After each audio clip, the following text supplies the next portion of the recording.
ভালো তার সেটাই আমি দিয়ে এসেছি। তো দুটো হলো 1 স্কোয়ার mm তার, একটা হলো আপার আনুশক্তি, একটা হলো রেগুলার ব্র্যান্ডেড এফআর। এটাও হিট রেজিস্ট্যান্ট ওয়্যার যে ব্র্যান্ডের দিয়েছি। তো দেখুন নর্মাল তারের কারেন্ট ক্যারিং ক্যাপাসিটি হলো 11-12 এম্পিয়ার। নর্মাল তারের তাই লেখা থাকে, আমি 12 এম্পিয়ার যদি কারেন্টের মধ্যে দিক দিয়ে ফ্লো করি, এটা নর্মাল তারের কারেন্ট ক্যারিং ক্যাপাসিটি। কিন্তু সেখানে আপার আনুশক্তির এক আসছে না কেন?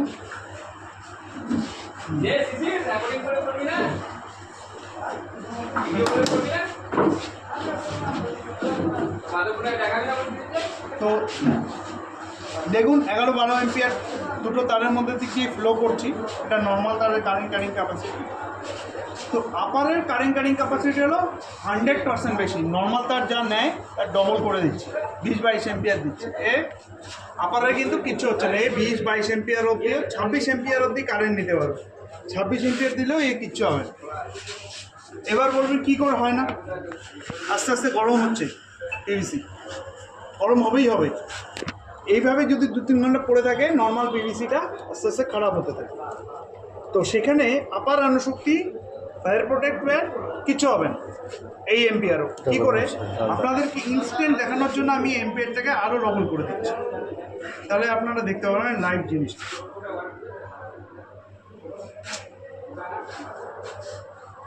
মানে 40-42 এম্পিয়ার দিয়ে দিলাম, ঠিক আছে? 40 এম্পিয়ার তার ডবল দিয়ে দিচ্ছি, আপার যা নেয় তার ডবল করে দিলাম। তাতে কি হলো, দুটো তারই ওভারলোড হয়ে গেল, আপারও ওভারলোড, সাথে যে নর্মাল যে তারটা ছিল সেটাও ওভারলোড হয়ে গেল। দুটোই গরম হচ্ছে, দুটোই ওভারলোড হচ্ছে, দুটো তারই ওভারলোড, দুটো পিভিসি ওভারলোড, ঠিক আছে?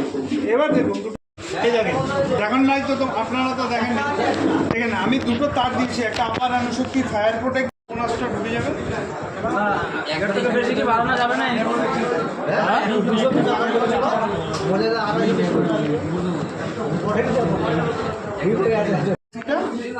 অ্যাজ ইট ইজ যেরকম সেরকমই আছে। হ্যাঁ, আপনি একটু হালকা করে দেখুন, এই প্লেন জায়গাটা দিয়ে ঘষবেন, হ্যাঁ হালকা করবেন। হ্যাঁ, ডিফারেন্স বোঝা গেল?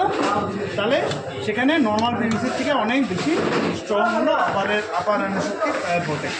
এই কারণে আপার আনুশক্তি ফায়ার প্রোটেক্ট অন্য তারের থেকে বেশি সেফটি। আর এই তারটা হলো